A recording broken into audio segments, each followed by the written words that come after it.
Vamos lá, gente. Continuando aqui na página 7, ainda em relação à letra de música que tem lá na página 6, tem aqui a questão número 3, né? Em relação aos versos do samba enredo, abre aspas, e me banhei de alegria, tiro onda, dou meu jeito, minha vida é um carnaval, responda. Letra A, que associações podem ser feitas quando o eu poético compara a sua vida a um carnaval? Por que ele está comparando a vida dele a um carnaval, né? Letra B, que expressão marca o uso informal da linguagem? Gente, lembrando que o uso informal, a linguagem informal é aquela linguagem leve, né? Aquela linguagem que a gente usa com as pessoas que a gente tem intimidade, que a gente não tem obrigação de falar corretamente, a gente usa gírias, né? Abreviações na escrita, na fala. Então, aonde tem a linguagem informal aí, nesses versos aí da número 3? Onde a gente encontra alguma marca da linguagem informal, né? Aí vocês vão botar aí na letra B. Número 4. Transcreva do samba enredo um trecho que tenha explícita uma palavra que marca o uso informal e oral da língua portuguesa, né? Então você vai lá no samba enredo.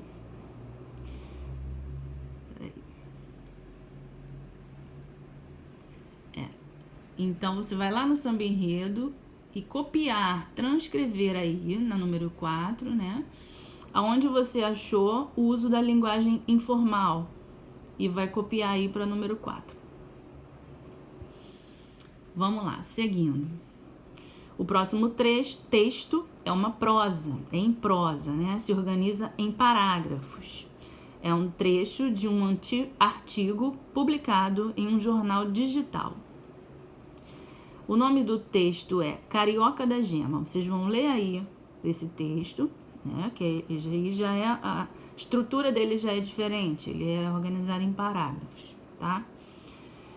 Na número 1 tá pedindo o quê? Sublinhe a ideia principal do primeiro parágrafo, né? E depois nós vamos falar sobre isso. A ideia principal, a tese. Então vocês vão ler aí e vão pegar a ideia principal, vai sublinhar. 2. Segundo o texto, quem é o carioca? 3.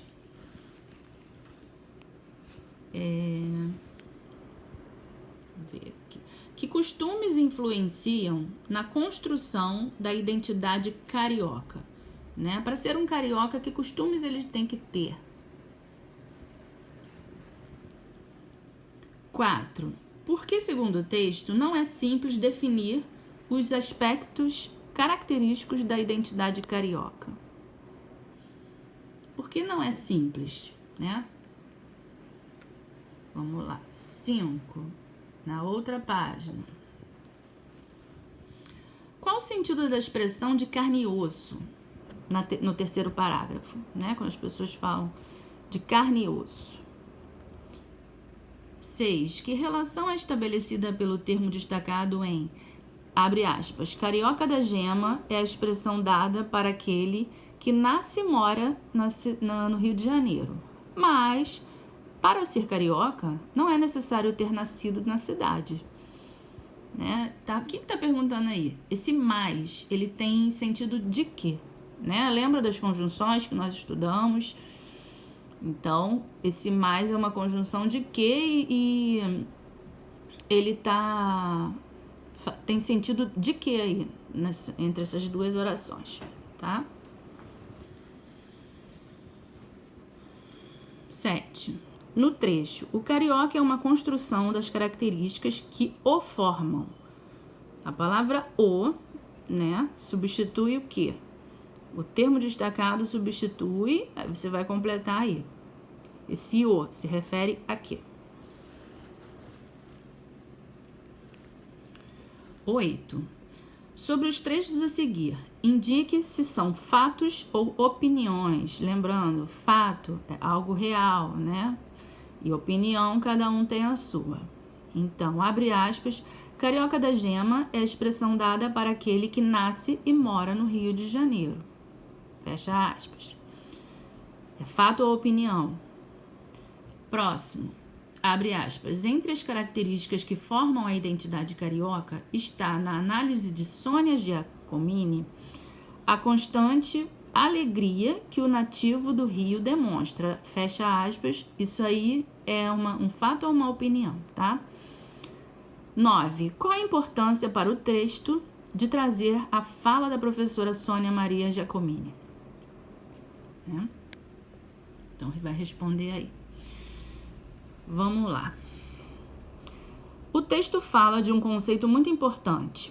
Leia o significado da palavra no dicionário Michaelis. Estereótipo.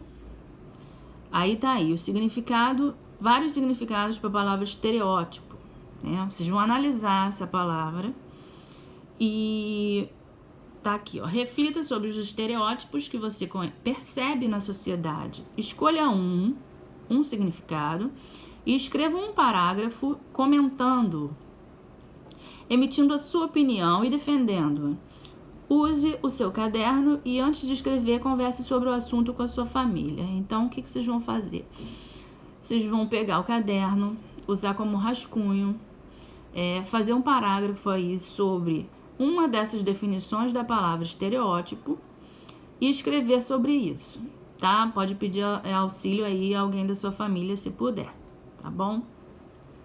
Embaixo tá assim, depois de ter lido sobre a história da nossa cidade em diferentes épocas e conversado com a sua família sobre isso, vamos desafiar a sua criatividade. Você vai escrever uma história em que é o personagem principal, ou seja, o narrador personagem, narrador em primeira pessoa, você está na história, tá? E você viaja no tempo para um momento do passado, do Rio de Janeiro. O que acontecerá nessa viagem? Quem você encontrará? O que verá de diferente?